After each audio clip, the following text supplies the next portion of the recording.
All right, today we're going to build a fortress, but forget about stone and mortar. We're talking firewalls and passwords. We are going to break down this super complex world of information security using one simple, really powerful analogy that's going to completely change how you think about protecting your digital life.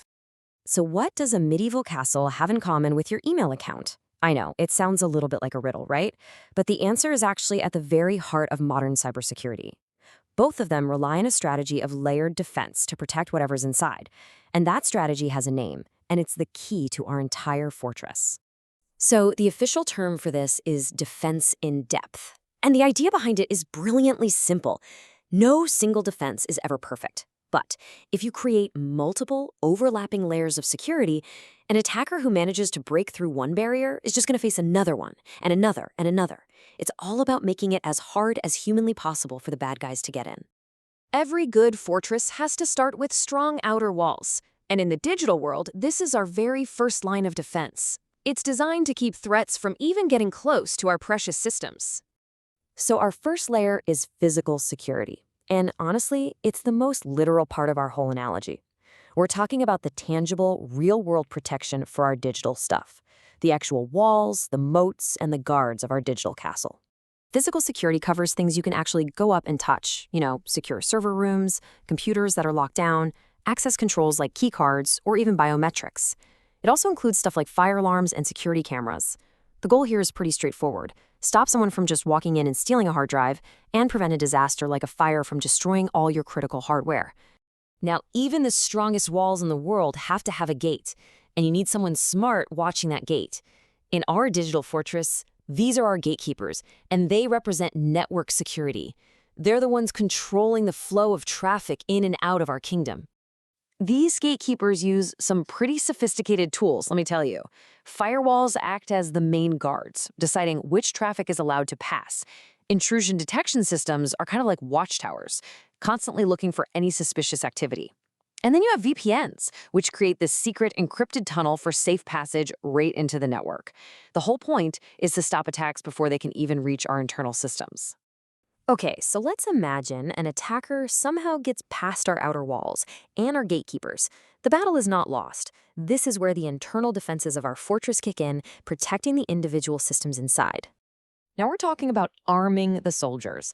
See, each computer, each server, every single device inside our fortress is like a soldier.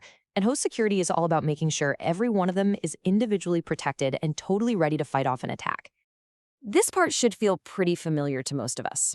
We're talking about things like installing antivirus software to fight off malicious code, doing regular software updates to patch up any weaknesses, and of course, using strong passwords for authentication.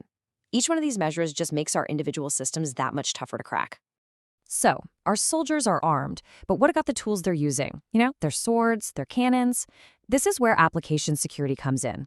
It's about making sure that the software we run, our web browsers, email clients, databases, that they're all built securely and don't have these little holes that can be exploited. What's really interesting here is just how proactive this layer is. It involves developers using secure coding practices right from the start, pushing out regular updates to fix flaws, and using special firewalls to protect web applications from common attacks like something called an SQL injection. It's all about making our tools strong from the very beginning. So, we've defended our perimeter, we've secured our internal systems. But why are we doing all of this? We're doing it to protect the treasure, the crown jewels of the digital kingdom, the data. That is the ultimate goal of our entire fortress. And that brings us to the treasure vault itself, data security. This is the final and, frankly, the most important layer of technical defense. Because if an attacker gets through every single other layer, we need to make sure the data they find is protected, unreadable, and completely useless to them.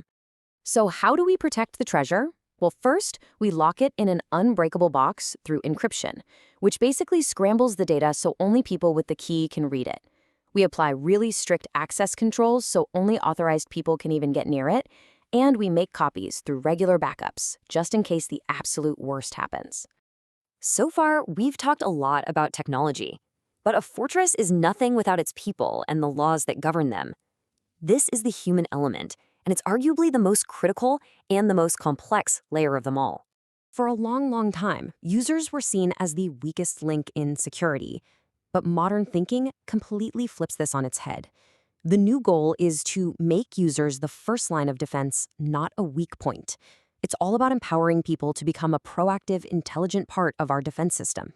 And we empower users through some pretty practical steps. We do training to help them spot phishing emails. We enforce strong password policies. We give people access only to the data they need for their job. That's role-based access. And we implement simple but incredibly powerful tools like two-factor authentication. And finally, every kingdom needs laws. It needs rules that everyone understands and follows. In cybersecurity, this is policy security. It's the framework that governs the entire security operation, making sure all our defenses work together as a team. And these aren't just documents that sit on a shelf. This includes a clear plan for exactly what to do when an attack happens. That's an incident response plan. It involves regular risk assessments and audits to find weak spots. These policies are the strategic blueprint for our entire fortress. So we've built our fortress, layer by layer. But the work is never really done. The threats are always evolving, which means the siege is never ending. Let's take one final look at our complete defensive structure. And here it is, all together, from the outer walls of physical security to the laws of the kingdom in our policies. Each layer supports the others. A failure in one can be caught by another. This is the power of defense in depth. It's a resilient, multi-layered strategy that gives us the best possible chance of protecting our digital world. And that leaves us with a final thought. Attackers are always getting smarter, always finding new ways to lay siege to our digital lives. So the real question is, what does the next layer of defense look like? How do we build a fortress that's not just strong today, but is ready for the threats of tomorrow?